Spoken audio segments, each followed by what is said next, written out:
Episode 2: The Interrogation: 300 Steps to Freedom.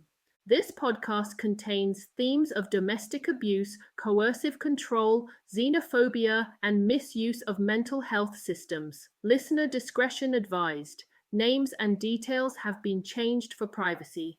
You're listening to 300 Steps to Freedom, a story of rebuilding a life across cultures where truth can feel like invention. Here, fact and fiction travel side by side. Where does one end and the other begin? You decide. The door has just clicked shut, somehow amplifying the low hum of the fluorescent lights and letting distant voices from the hall drift in. Episode 2 resumes exactly here. The stage is set. Let the interrogation begin. The sound the door makes is gentle. It shouldn't have the power that it has. The two men in white station themselves behind me, close enough to breathe my air, far enough to pretend it's courtesy, while the coffee machine purrs like a cat that doesn't belong to me. Across the table, the Iron Lady carefully assembles a folder and a pen like her life depends on it. When the arrangement is complete, she raises her face to mine with a carefully neutral expression. I'm Dr. Bettini from Principal Mental Hospital. Her expression is neither smile nor frown. It's closer to a scale measuring something that hasn't been named yet. Please state your name. The date and time of our meeting will be recorded. Her eyes flick to the men in white, then to the policeman outside the glass, then back to me. We've received serious concerns about your mental state and potential harm to your children. Her pen taps the table slowly and deliberately. Wait, what? From whom? I ask, almost stuttering as my voice returns to its normal tone. Your husband, She says, the syllables soft as starch. he reports erratic behavior, paranoia, and threats. I feel the word threats like a hand on the back of my neck. When I don't answer, she fills the pause with questions from a script older than both of us. Do you sleep? When did you last eat? Do you ever feel overwhelmed? Have you had thoughts of harming yourself or others? I answer with facts, not explanations, short sentences released on the outbreath. I sleep when my children sleep. I ate at noon. Overwhelmed isn't the word. I'm beyond overwhelmed, single-handedly taking care of the household and the children, taking them to school, to extracurricular activities, to doctors, shopping, and, as if that's not enough, going out to work and paying babysitters with the little money I earn from short contract jobs without security. That doesn't make me a criminal or mentally unstable. It makes me a hero, doesn't it? It's an attempt to save myself from this insanity. I feel like I'm in a building full of mentally ill people, and since I'm the only sane person here, I have to get into their heads to save myself. I let silence do some of the work. I do not audition for my own sanity. A trap is only effective if the prey agrees to play their part. Through the glass, I see the corridor of yesterday friends, paralegals, lawyers, clerks. Yesterday, I knew their coffee orders and their children's names. Today, their furniture. I hear Serena's voice on the phone. Irene, I can't leave my desk right now. Could you please get me a sugar-sweet coffee on your way here? It's urgent. Then that sharp laugh, beloved by her friends, grating to her enemies.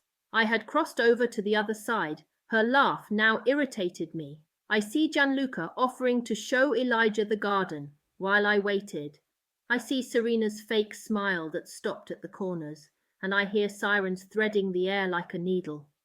Who's with your daughter now? Dr. Bettini asks. She waits a beat, then repeats the question, raising her voice and tapping the table. The tap startles me. It snaps me out of my daydream. What? Me? Oh, sorry. Could you repeat the question? I'm having trouble following. I lie. I don't speak the language of this country very well. I reach for the excuse to avoid angering her further.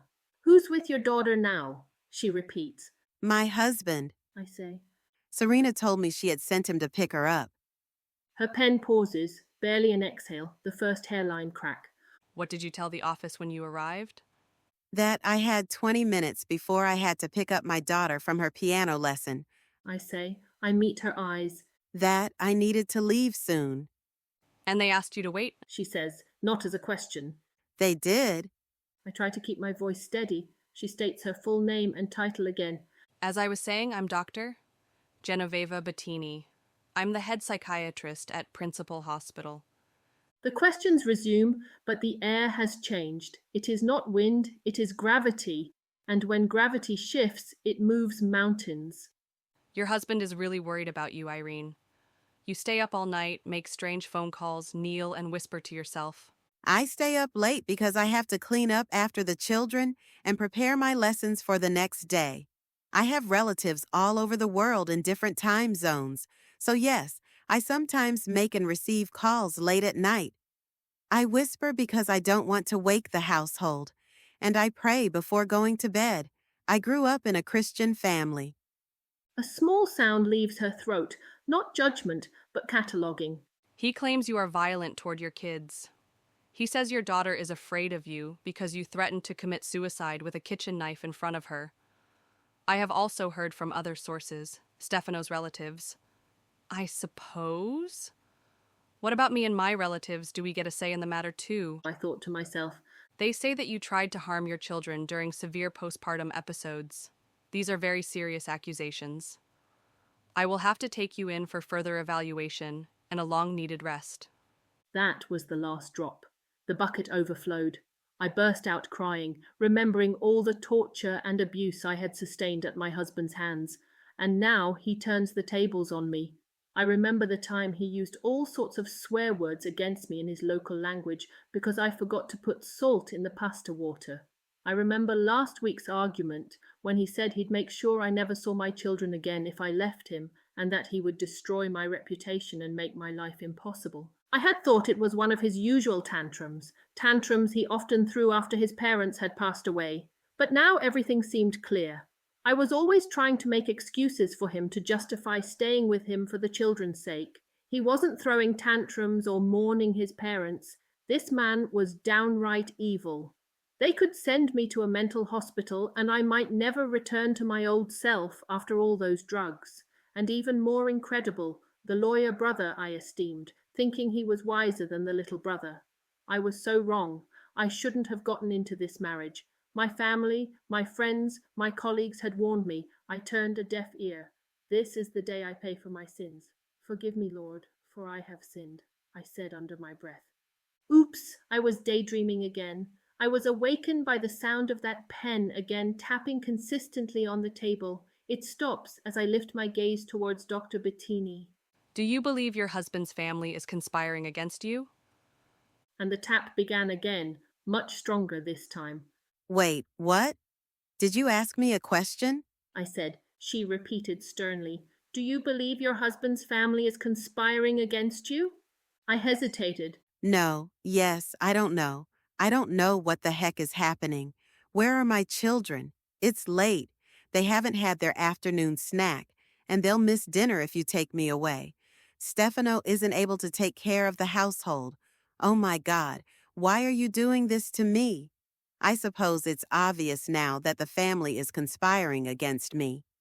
I look around the room on purpose. No matter what I believed before, I have a recording of one of his rages against me and my kids.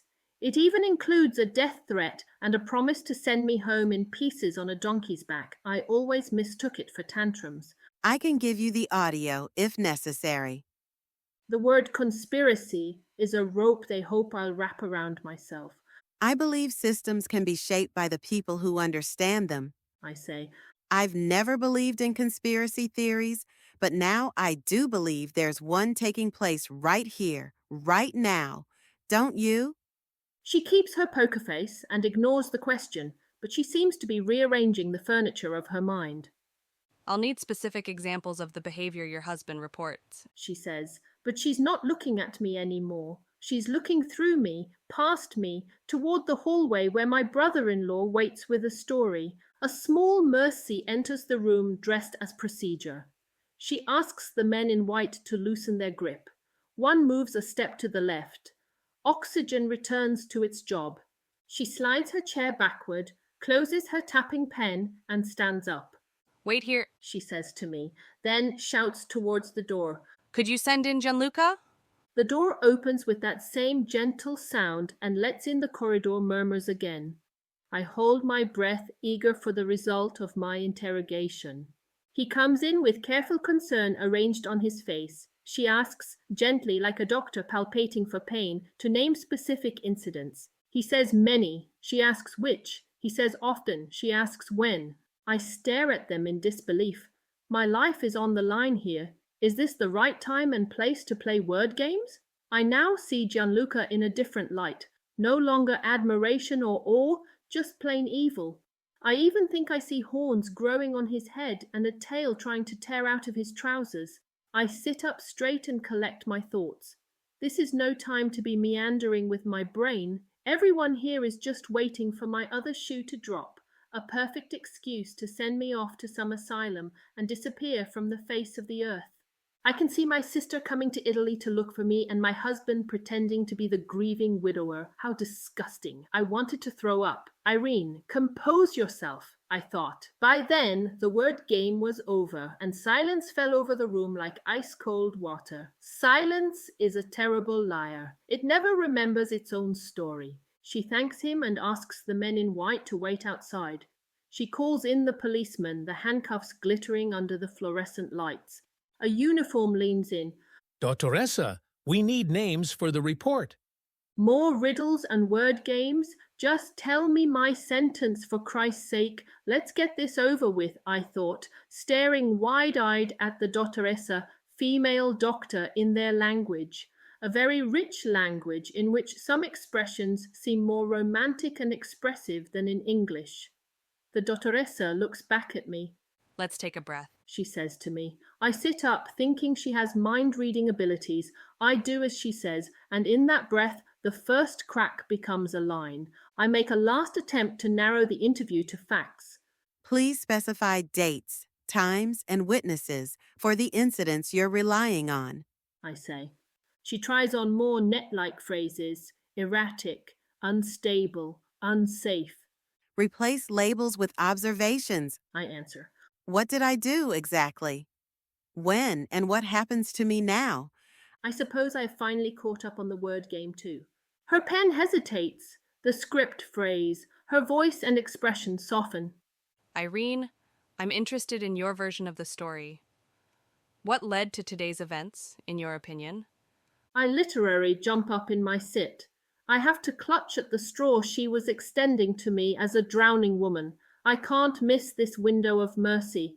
I tell her how my husband and I met through mutual friends during a trip to the cinema, how we talked and understood each other's jokes, how he would drive me home from work every day, even though he lived almost an hour away, and how I would wait anxiously by the phone and didn't go to sleep until he sent me a message informing me that he had arrived safely. He was the soulmate I had been waiting for, or so I thought. I added. I agreed to move in with him, hoping to fulfill my dream of having a big family. His parents seemed to love me. They even cared for Alessia sometimes when I had to work. It was one happy family. Stefano was never very helpful with the children or around the house, but where he failed, his parents compensated.